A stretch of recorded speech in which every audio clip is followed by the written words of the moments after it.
Hey, you guys. So I'm here in Asheville, just finished up the True Nature retreat.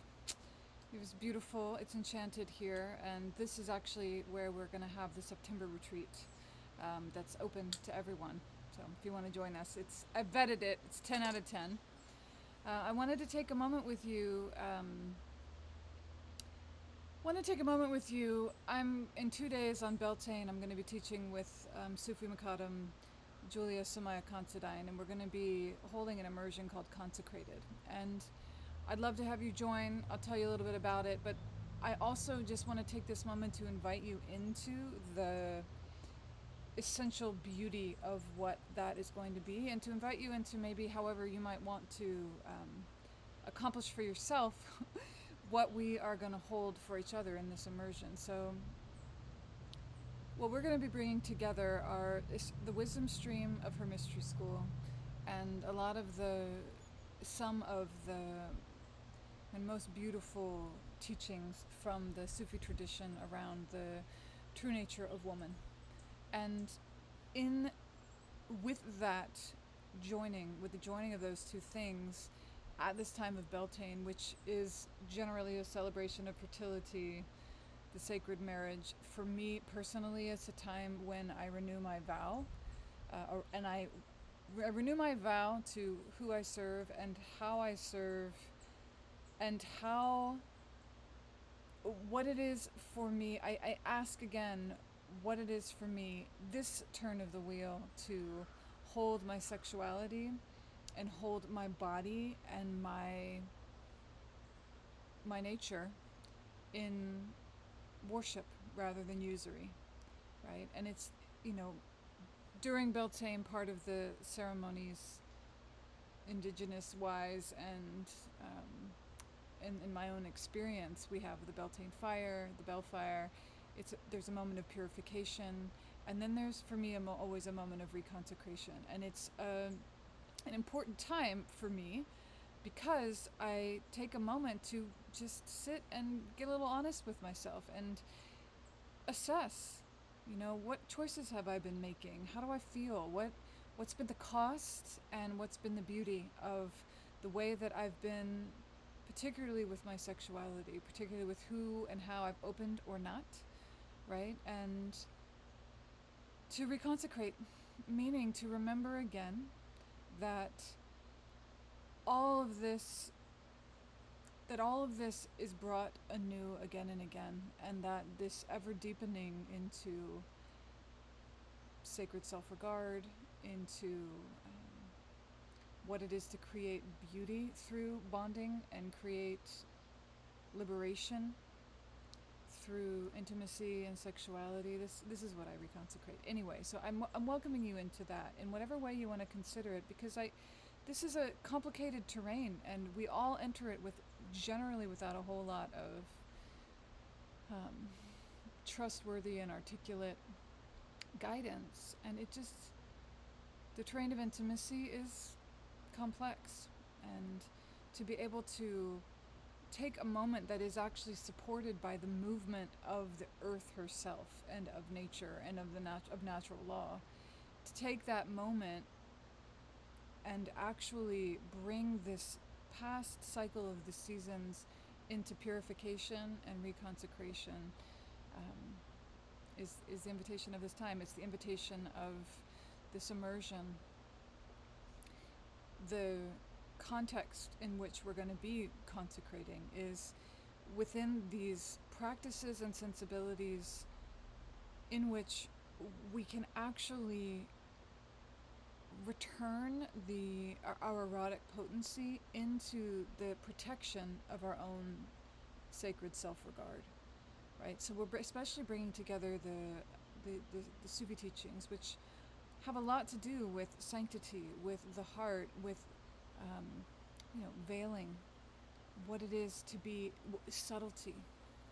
From that, in that tradition, woman is held with reverence as an embodiment of the subtle and of the sacred nature of the subtle, and as something to be revered, to be honored, and to be in some ways sheltered from exposure, right?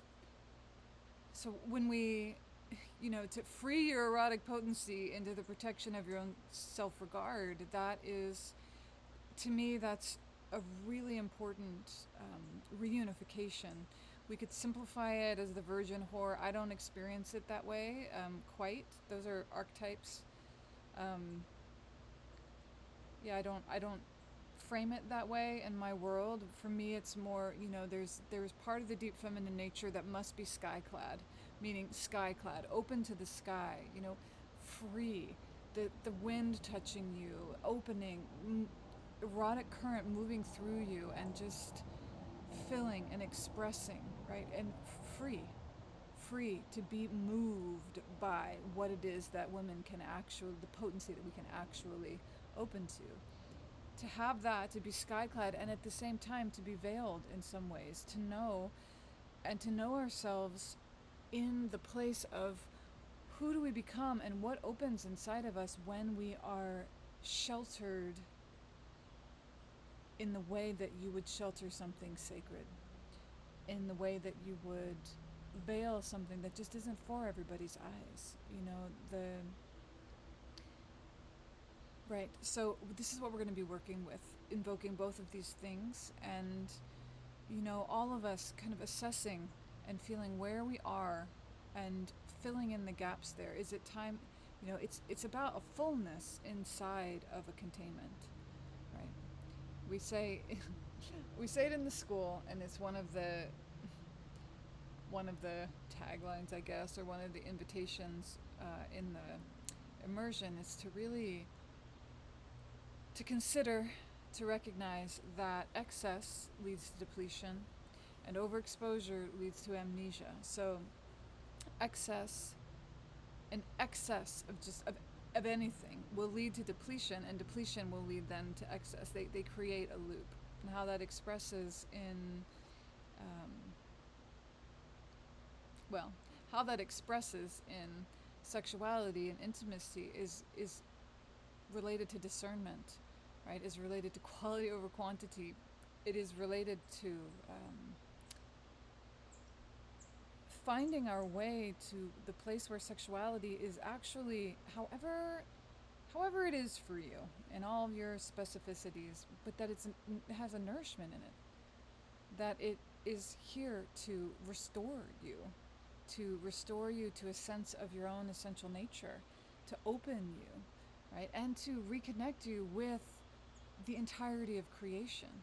That's also the invitation at Beltane, is to recognize that our lovemaking, our potency, the magnetism, the power, the everything that sexuality is in the human being can be expressed in ways that actually are of benefit to all of creation, and that is one of the promises of Beltane, right? Overexposure leads to amnesia.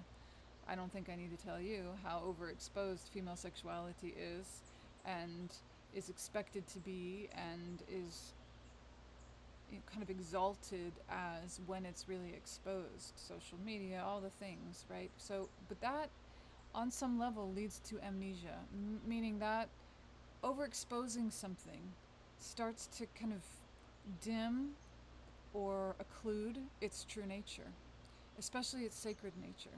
The sacred is not overexposed. The sacred is not for everyone. If you're for everyone, you're not for anyone. And the sacred, what makes something sacred is the fact that it is, you, I, we all make ourselves worthy to enter the presence of that.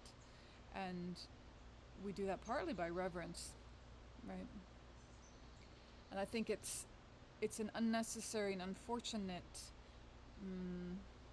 dichotomy that's been somehow created between the erotic and dignity, and the erotic and the sacred, in terms of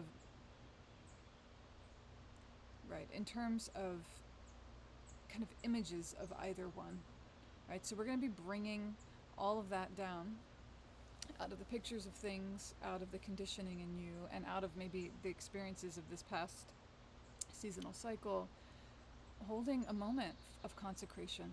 So I would love for you to join us. It's a very special very special time of the year for me. Right behind me is a lilac bush, which is for me, is the Beltane flower, and I didn't think I was going to be anywhere near one. It happens to be right here and in flower. Excess leads to depletion, overexposure leads to amnesia, and the reunification of the Skyclad and the veiled, the freeing of your erotic potency into your own sacred self-regard. This is what we'll be holding. This is what I invite you to maybe consider in your world. Just light a candle. Have a moment.